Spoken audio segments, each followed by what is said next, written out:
రవీంద్ర ప్రసాద్ పట్నాయక్ గారు. Hi sir. Hi hi Rajesh. గొంతులో ఉన్న మాధుర్యం, ఒక స్వీట్‌నెస్ ఉంటది. టిల్ నౌ అందుకే మేము ఇన్ని సంవత్సరాలైనా మీ పాటలు రిఫ్రెషింగ్‌గా వింటూ ఉంటాం. అవి ఎవర్ గ్రీన్ సాంగ్స్‌లో ఉండవు.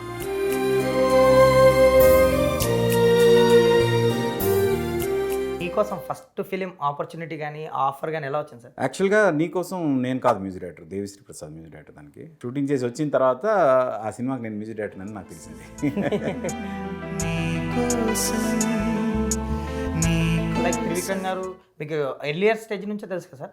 రూమ్మేట్స్ నేను, సునీల్, త్రివిక్రమ్ ముగ్గురు రూమ్మేట్స్. జయం కూడా one of my favourite album అందరికీ కూడా. జయం ఆడియో రిలీజ్ రోజు కొంచెం ఓవర్గా మాట్లాడాను కూడా నేను. ఈ పాటలు ప్లే చేయని టేప్ రికార్డర్ ఉండదు మన తెలుగు నాడులో అని ఒక స్టేట్మెంట్ ఏదో ఇచ్చాను.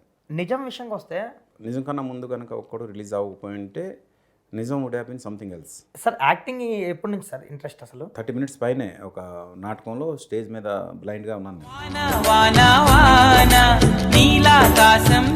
సునీల్ ఆ నెక్స్ట్ డే చూసి మీరు నిజంగా బ్లైండ్ కదా అని అడిగాడు. ఇళయరాజా గారు మీకు ఇన్స్పిరేషన్.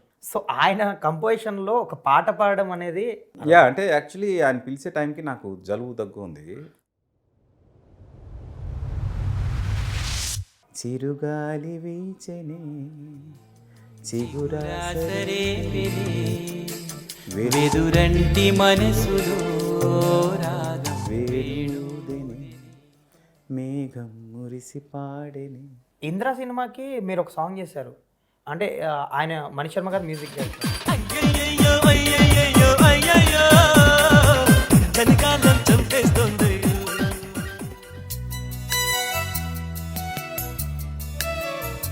ఇప్పుడు కూడా నేను స్టేజ్ ఎక్కి ఎంత మాస్ క్రౌడ్ ఉన్నా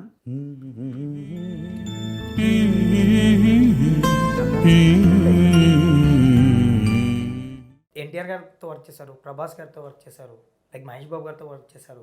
అంటే ఈవెన్ పవన్ కళ్యాణ్ది కూడా స్టార్ట్ అయింది. కళ్యాణ్ బాబు మా స్టూడియోకి వచ్చారు, పాటలు విన్నారు. ప్రభాస్ గారితో ఆయన ఫస్ట్ సినిమా ఈశ్వర్ కూడా చేశారు. శాస్త్రి గారు సింగిల్ కాడ సినిమాకి.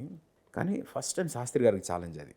అమీర్పేటకు ధూళిపేటకు షహర్ ఒకటేరా, కాళ్ళకైనా కార్లకైనా సడక్ ఒకటేరా, ఎవరి కళల కోటకి మహారాజు వాడేరా, ఎగిసిపడే నవాబ్గిరి చెల్లదు పోరా, అబే చల్బే.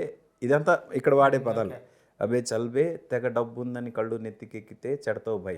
లైక్ ఒక టైంలో ఆర్పి పట్నాయక్ యారగెన్స్ ఉండేది, కొంచెం యారగెంట్గా బిహేవ్ చేసేవాడు అని విన్నా. మా కీబోర్డ్ ప్లేయర్ ఒక అతను సార్.